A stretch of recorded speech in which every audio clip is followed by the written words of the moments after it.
Assalamualaikum warahmatullahi wabarakatuh. Perkenalkan, nama saya Raya Lika Putri dengan NIM 2505 101084L akan mempresentasikan tugas Technopreneurship saya. Yang pertama adalah analisis SWOT, dan yang kedua ada PMC atau Business Model Canvas, dan yang terakhir adalah Meta Suite Business. Langsung saja saya presentasi untuk yang pertama, yaitu analisis SWOT, di mana di sini saya mengambil analisis SWOT dari bisnis F&B Coffee Roastery. Untuk yang pertama yaitu strength atau kekuatan, di mana analisis kekuatan SWOT ini berkaitan dengan keunggulan yang dimiliki oleh bisnis itu sendiri, dan kekuatan tersebut berasal dari keunggulan internal yang dapat digunakan untuk membandingkan usaha dengan usaha yang lain. Di sini hasil analisis saya yang pertama, bisnis F&B Coffee Roastery bisa memiliki roastery sendiri, di mana coffee shop dapat mengatur kualitas roast-nya secara langsung, yang dapat mempengaruhi kualitas rasa kopi di kafe tersebut. Dan yang kedua, produk lebih fresh karena roast bean yang diproses memiliki aroma dan rasa yang lebih baik dibanding kopi yang disimpan terlalu lama di gudang. Dan itu menjadi daya tarik suatu daya tarik utama bagi pecinta kopi. Dan yang ketiga, brand memiliki identitas yang kuat, jadi bisa menjadikan kafe bisnis itu dapat menciptakan signature taste yang membedakan produk dari kompetitor lain. Yang keempat, margin keuntungan lebih besar karena tidak bergantung pada suplai roast bean dan hanya mengeluarkan untuk biaya produksi saja, di mana biaya produksi dinilai lebih efisien sehingga keuntungannya lebih tinggi. Dan yang kelima, memiliki dua target pasar, di mana tidak hanya menjual kepada pelanggan atau B2C, tapi bisa menjual kepada coffee shop lain, yaitu B2B. Dan yang terakhir, potensi brand di kita yang besar, di mana konten proses roasting, brewing, dan edukasi kopi sangat menarik untuk dipasarkan melalui media sosial saat ini. Selanjutnya yaitu weakness, yaitu unsur-unsur internal yang dapat menghambat berjalannya bisnis, terlebih bila tidak diatasi. Untuk menganalisis kelemahan tersebut, uh, dan yang pertama ini yaitu modal awalnya cukup besar karena untuk alat-alat seperti roasting, grinder, espresso machine, dan perlengkapan lainnya membutuhkan biaya investasi yang tinggi. Dan yang kedua, membutuhkan keahlian khusus, di mana untuk merosting kopi dibutuhkan roaster yang berpengalaman dan berkemampuan untuk menentukan profil roasting agar menghasilkan kualitas terbaik. Yang ketiga, operasional lebih kompleks, di mana bisnis harus mengelola dua aktivitas sekaligus, yaitu coffee shop dan produksi roast bean. Yang keempat, resiko kegagalan produksi, di mana kesalahan roasting dapat menyebabkan kualitas kopi menurun dan menimbulkan kerugian. Yang terakhir, ketergantungan pada green bean berkualitas. Kualitas kopi sangat dipengaruhi dari kualitas roast bean-nya. Lalu selanjutnya ada opportunity, di mana opportunity adalah segala kemungkinan atau peluang yang dapat menentukan posisi suatu bisnis yang dapat dimanfaatkan untuk mengembangkan produk dan memenangkan persaingan pasar. Di sini hasil analisis saya yang pertama adalah tren konsumsi kopi meningkat, di mana budaya minum kopi dan nongkrong di coffee shop semakin berkembang di masyarakat zaman sekarang. Yang kedua, specialty coffee semakin dinikmati. Konsumen mulai tertarik pada kopi dengan kualitas premium dan karakter rasa yang unik. Dan yang ketiga, penjualan online semakin mudah karena marketplace dan media sosial sangat mudah diakses. Lalu yang keempat, peluang menjadi supplier karena bisa bekerja sama sebagai pemasok bisnis ke kafe lain. Yang kelima, edukasi dan workshop kopi, di mana bisnis ini dapat mengembangkan kelas brewing, cupping, atau pelajaran barista sebagai sumber pendapatan tambahan ke bisnis. Dan yang terakhir ada dukungan terhadap produk lokal, di mana produk kopi ini akan bisa semakin dikenal di pasar nasional maupun internasional. Dan yang terakhir ada threats atau ancaman, yaitu adalah kemungkinan terburuk atau resiko yang mungkin dihadapi oleh suatu bisnis. Yang pertama adalah persaingan bisnis yang sangat tinggi karena jumlah coffee shop saat ini terus meningkat pesat sehingga persaingan semakin ketat. Yang kedua adalah fluktuasi harga bahan baku di mana harga green beans dapat berubah karena faktor cuaca, hasil panen, dan kondisi pasar global.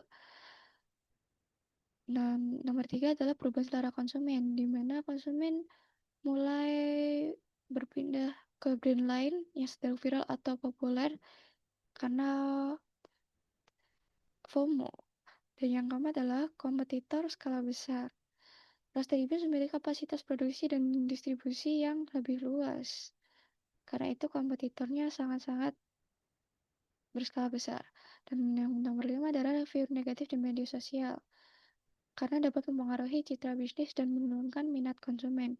Yang terakhir adalah kondisi ekonomi masyarakat, di mana ketika daya beli menurun, konsumsi produk premium seperti specialty coffee pun juga dapat menurun tergantung ekonomi saat ini. Sekian untuk penjelasan BMC dari saya.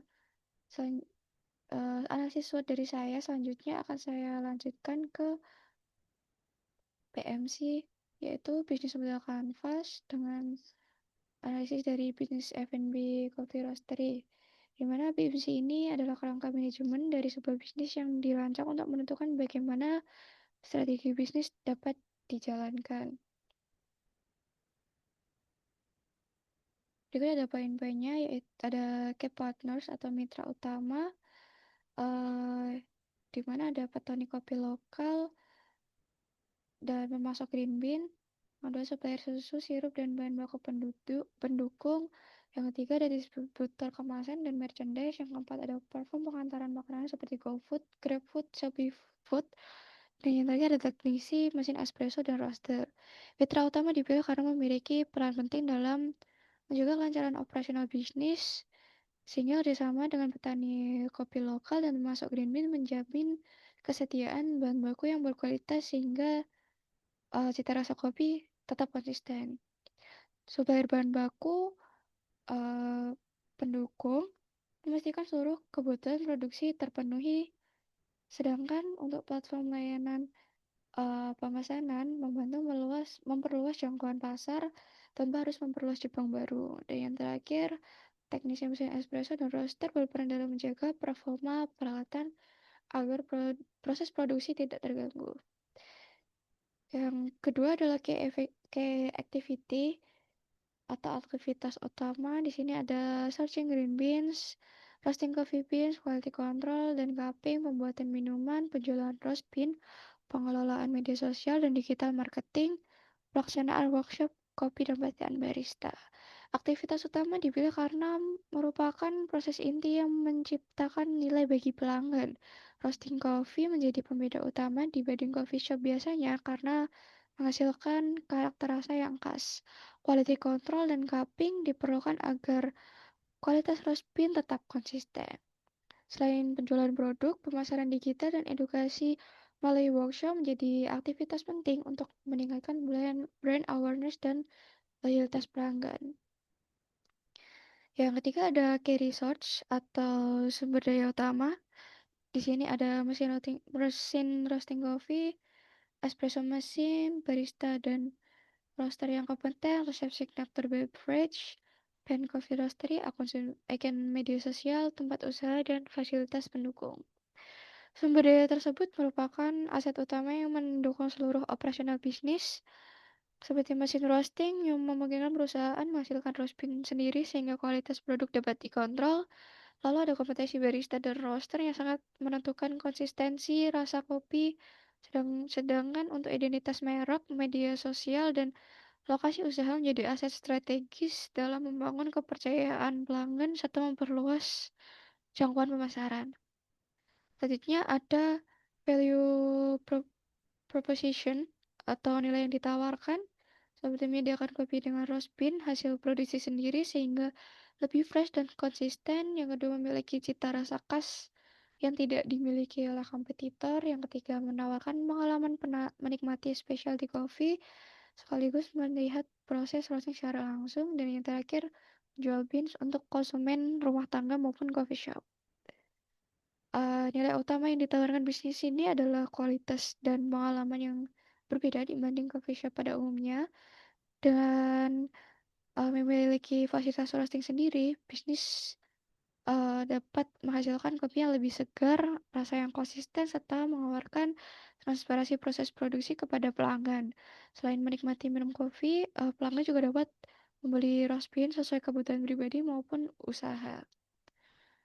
Lalu selanjutnya ada customer relationship atau hubungan dengan pelanggan. Sini ada membership dan royalty card, program diskon pelanggan tetap, interaksi aktif melalui media sosial, workshop brewing dan cupping session, pelayanan personal dan oleh barista, customer feedback untuk evaluasi layanan. Hubungan dengan pelanggan dibangun untuk meningkatkan loyalitas dan menciptakan pembelian berulang atau repeat purchase. Program dapat program membership dan loyalty card memberikan apresiasi kepada pelanggan setia sehingga media sosial bisa digunakan sebagai sarana komunikasi dua arah. Workshop kopi dan pelayanan yang personal memberikan pengalaman yang lebih dekat dengan pelanggan sehingga meningkatkan kepuasan dan kepercayaan terhadap merek. Selanjutnya ada channel, yaitu saluran distribusi. Di sini ada coffee shop untuk dine in, takeaway, delivery seperti sudah disebutkan di Key Partners tadi, GoFood, GoFood, Shopee Food. Ada akun sosial media seperti Instagram, TikTok, dan WhatsApp bisnis. Lalu yang terakhir ada event, komunitas, dan bazar. Bisnis ini menggunakan saluran distribusi secara offline dan online agar mampu menjangkau pelanggan lebih luas. Lalu untuk coffee shop menjadi tempat utama pelanggan menikmati produk secara langsung, sedangkan layanan delivery memungkinkan kemudahan pelanggan yang tidak bisa datang ke lokasi.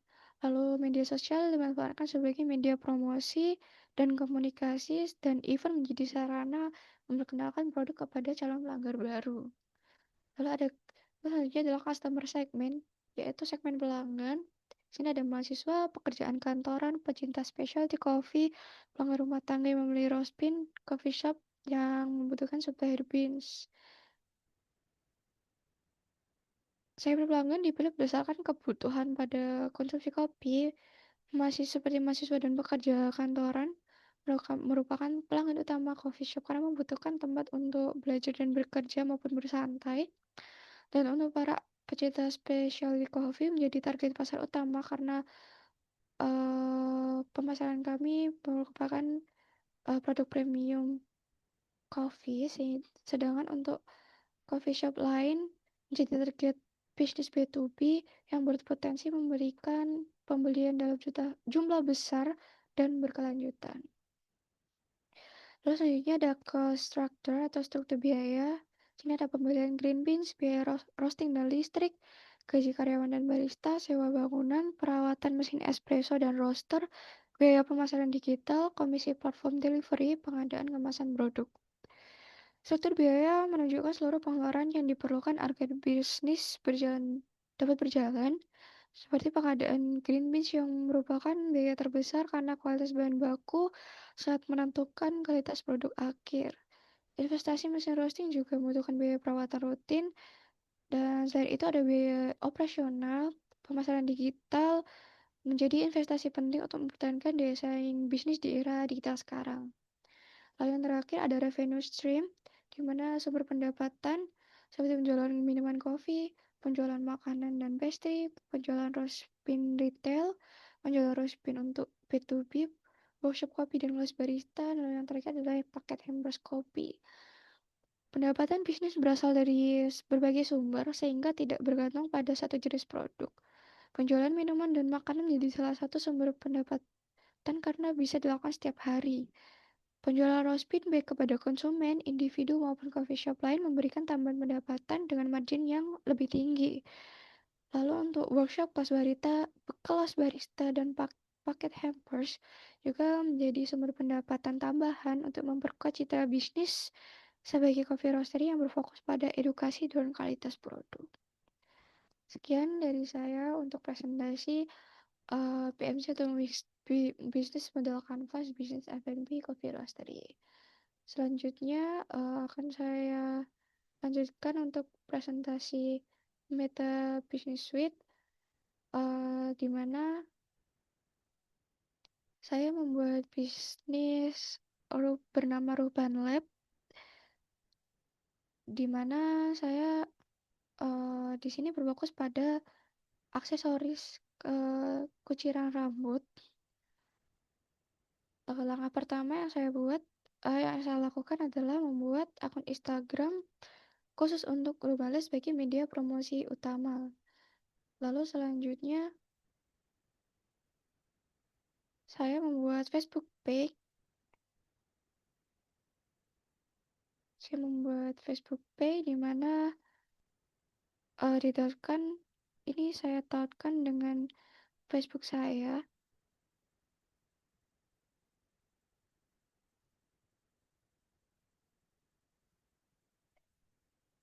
Ya, ini adalah halaman dari Facebook page dari bisnis saya Ruben Lab yang saya tautkan dengan akun utama Facebook saya sebagai administrator.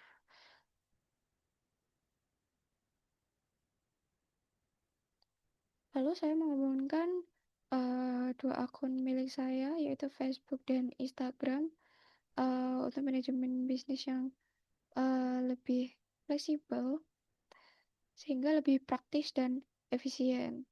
Setelah kedua akun tersebut berhasil terhubung, uh, saya mulai mengelola peta bisnis sheet, seperti membuat dashboard.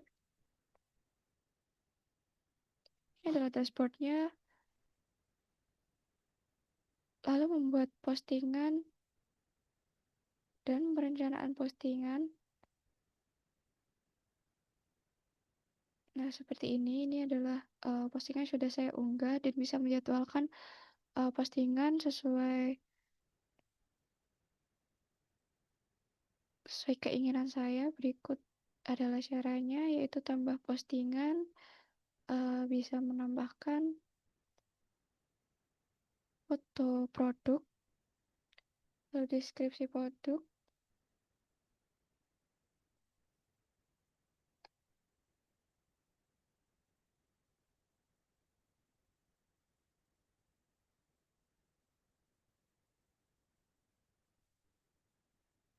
lalu saya juga dapat memasarkan produk tersebut atau memposting produk tersebut ke dua akun saya yang di Facebook dan Instagram saya, atau bisa posting ke salah satunya saja. Tapi dengan adanya Meta Business Suite ini, saya dapat melakukan satu kali klik dan bisa terposting ke seluruh akun saya.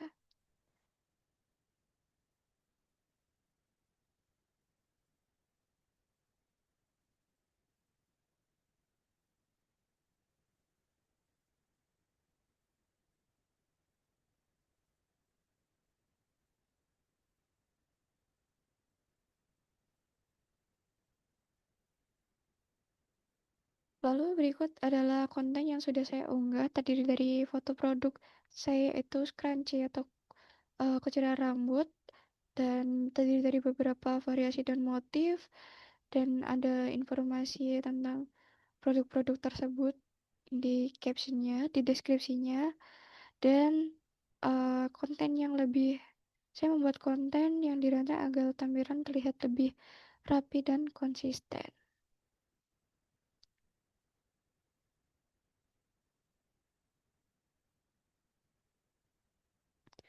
Menurut saya, penggunaan Meta Business Suite memberikan beberapa manfaat, yaitu mempermudah pengolahan beberapa akun media sosial dalam satu aplikasi, menghemat waktu karena postingan dapat dijadwalkan juga, dan dapat memantau perkembangan akun melalui data insight.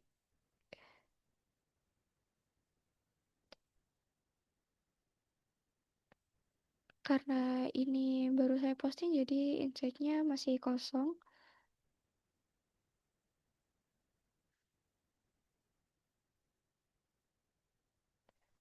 Dan ini juga baru saya posting dan followernya juga belum banyak, jadi insight-nya kurang kurang lebih masih minim.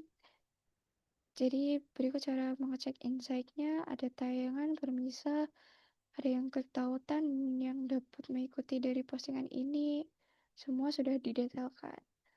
Lalu memudahkan komunikasi dengan pelanggan saya. Ya, ada di menu kontak masuk. Nah, di sini harus konfirmasi akses dengan Instagram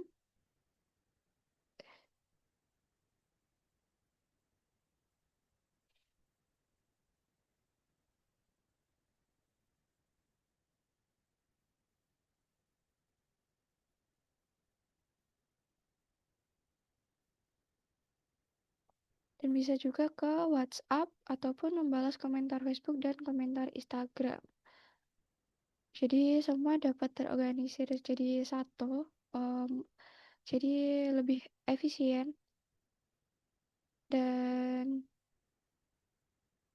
dari tugas ini saya memahami bahwa Meta Business Suite ini merupakan platform yang sangat membantu dalam mengelola bisnis digital dengan mengintegrasikan Instagram dan Facebook. Proses pemasaran jadi lebih mudah, terorganisir, dan efisien. Sekian presentasi dari saya. Apabila ada kurang lebihnya, mohon maaf. Wassalamualaikum warahmatullahi wabarakatuh.